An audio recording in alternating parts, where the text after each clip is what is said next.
जय श्री राम आदरणीय मित्रों। मैं लक्ष्मीपुत्र डॉक्टर कुमार गणेश जयपुर बीकानेर से प्रणाम। वर्ष 2026 में मूलांक के एक वालों का स्वास्थ्य क्या कुछ कैसा रह सकता है, कितना पक्ष में, कितना खिलाफ रह सकता है, क्या सुख दुख रह सकते हैं और क्या क्या उपाय करने चाहिए, ये अब इस वीडियो में आपको हम बताएंगे। लेकिन पहले ये बता दें कि मूलांक एक वाले होते कौन कौन हैं। किसी भी महीने की 1 तारीख, 10 तारीख, 19 तारीख या 28 तारीख को जो जन्मे हैं, उन लोगों का मूलांक 1 होता है। वैसे अगर सही-सही भाषिक उच्चारण में बात कही जाए, तो इसे यूँ कहेंगे कि किसी भी महीने की पहली तारीख, 10वीं तारीख, 19वीं तारीख या 28वीं तारीख को जन्मे लोग। पर बोलचाल में 1 तारीख, 10 तारीख, 19 तारीख और 28 तारीख कहते हैं। चलिए, जहाँ तक स्वास्थ्य का मामला है, देखिए, आपको इस वर्ष तनाव की अधिकता से बचना है। आम बोलचाल में जिसे कहते हैं ना, माथे पर ज़्यादा लोड नहीं लेना है। ओवरलोड हो जाएँगे तो फिर लाइन उड़ जाएगी, है ना? बिजली वालों की भाषा में। तो तनाव की अधिकता नहीं रखनी है और उसके लिए सबसे सरल तरीका ये है कि व्यर्थ की चिंताएँ ना पालें। जो आपके वश में है, चिंता मात्र उसी की कीजिए। जो आपके वश में नहीं है, उसकी चिंता मत कीजिए, मत पालिए। होता क्या है कि आप जब-जब समय विपरीत आता है, तो अनावश्यक चिंताएँ पाल लेते हैं और जहाँ नहीं होनी चाहिए, वहाँ भी पाल लेते हैं। तो ऐसी अवस्था में मामला खराब रह जाता है। फिर क्या है, काम है, तो काम तो करना पड़ेगा ना। कौन व्यक्ति है जो काम नहीं करता है, जिसे काम नहीं करना पड़ता? करना पड़ेगा, करना भी चाहिए। तो ये तो ठीक है कि काम की चिंता करनी है कि मुझे ये काम करना है, मुझे वो काम करना है, लेकिन ये काम का तनाव मत पालिए। काम की चिंता ठीक है, काम का तनाव ठीक नहीं है आपके लिए। और फिर क्या है, फिर ये है कि अगर आप काम का तनाव पालेंगे तो आपको माइग्रेन हो सकता है, आपको सिर दर्द, बल्कि तेज सिर दर्द की समस्या रह सकती है, तो मामला गड़बड़ा जाएगा।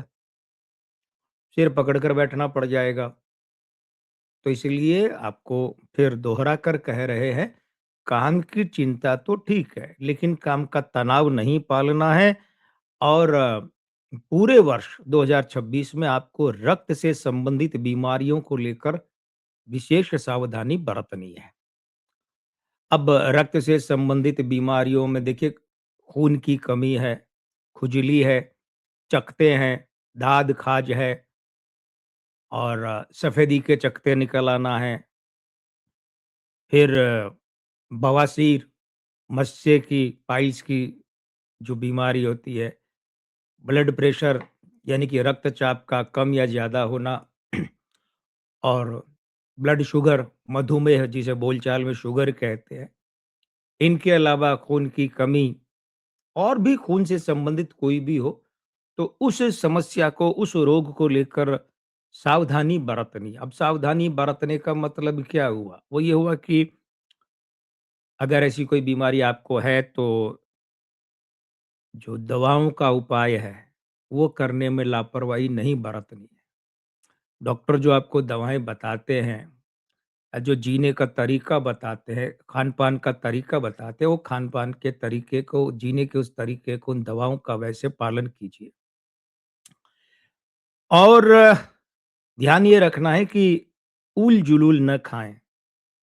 इस वर्ष आपकी पाचन शक्ति आपके लिए दुखदाई सिद्ध हो सकती है, अगर आप ऊल-जुलूल खाएँगे तो। पाचन शक्ति गड़बड़ा सकती है। रहा सवाल उपायों का, तो एक उपाय तो ये है कि सूर्य देव को अर्घ्य दीजिए, ठीक है? और अर्घ्य देने के बाद में सूर्य देव को तुरंत देसी घी का दीपक करें। अर्घ्य वैसे तो सूर्योदय के आसपास ही देना चाहिए, लेकिन अब सर्दियों के हिसाब से देखें तो 8, साढ़े 8, 9 बजे तक दे लीजिए। मगर अर्घ्य देके उसके बाद देसी घी का दीपक करें और फिर आदित्य हृदय स्तोत्र का पाठ करें। प्रतिदिन करेंगे और भी बढ़िया रहेगा। अन्यथा सप्ताह में जितना अधिक बार कर सकें, करें, तो सूर्य भगवान की आप पर कृपा रह सकती है और ये आपके इस वर्ष, चूँकि वर्ष का स्वामी कौन है? 2026 का अंक 1 है, सूर्य है। तो सूर्य भगवान इस वर्ष के स्वामी हैं और उन्हीं की अगर आप आराधना करते हैं, पूजा करते हैं, तो स्वाभाविक है कि वर्ष का स्वामी अपनी कृपा तो आपको देगा ही देगा। फिर आप अपने कुल देवता को देसी घी का दीपक करें। मतलब मंदिर में कुल देवता का जो भी चित्र है, मूर्ति है, जो कोई विग्रह है स्थापित है, तो उसके आगे देसी घी का दीपक करें। दीपक धातु का भी हो सकता है, मिट्टी का भी हो सकता है और धातु में किसी भी धातु का हो सकता है। उतने उस चिंतन में मत पड़िए कि ये धातु की वो धातु। और जब आप अपने कुल देवता के आगे देसी घी का दीपक कर लेते हैं, तो उसके बाद क्या करना? उसके बाद ये करना है कि पारंपरिक पारिवारिक भोग लगाएँ। अब ये तो देखिए आपके कुल देवता है तो आपके घर वालों को पता होगा, आपको पता होगा, आपके घर के बड़े बुजुर्गों को पता होगा कि आपके कुल देवता के किस सामग्री का और किस रूप में भोग लगता है। इसीलिए हमने कहा ना पारंपरिक पारिवारिक भोग। कहीं लपसी चढ़ती है, कहीं आटे का हलवा, कहीं चूरमा गुड़ का, कहीं चीनी का चूरमा, कहीं शक्कर का चूरमा। तो वो सब अलग-अलग प्रावधान और बातें हैं, तो वो आप अपनी पारिवारिक परंपरा के अनुसार भोग लगाएँ। सूर्य मंत्र का जाप अवश्य करें। तो अब एक क्रम बना लीजिए। सबसे पहले तो सूर्य भगवान को अर्घ्य देना हो गया। अर्घ्य देने के बाद फिर आप मंदिर में बैठे, अगर अंदर बैठने की जगह है तो या मंदिर दीवार पे लगा है या टंगा है, दीवार के सहारे रखा है तो उसके सामने बैठिए, उसके नीचे बैठिए और आदित्य हृदय स्तोत्र का पाठ करना है और फिर सूर्य मंत्र का जप करना है। इतनी बातें हो जाए, अब आप एक काम और कर सकते हैं, वो है राम रक्षा स्तोत्र, इसका पाठ करें। हाँ, इतना अवश्य ध्यान रखिएगा कि अगर आप राम रक्षा स्तोत्र का पाठ करते हैं, तो पहले आपको हनुमान चालीसा का पाठ करना चाहिए। हनुमान चालीसा का पहले पाठ करेंगे, फिर राम रक्षा स्तोत्र करेंगे, तो प्रभु श्री राम जी से पहले बजरंगबली घोटे वाले की कृपा भी आपको मिलेगी। और एक काम ये भी कर सकते हैं कि श्री राम वंदना करें। अब ये श्री राम वंदना का पाठ आपको कहाँ मिलेगा? तो गीता प्रेस वाला जो हनुमान चालीसा होता है, उसमें श्री राम वंदना पाठ है, आरती के बाद के क्रम में। आप वहाँ से उसे ले सकते हैं और कर सकते हैं।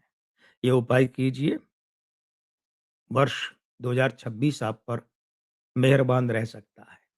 मैं लक्ष्मीपुत्र डॉक्टर कुमार गणेश, जयपुर बीकानेर से, जय श्री राम, प्रणाम।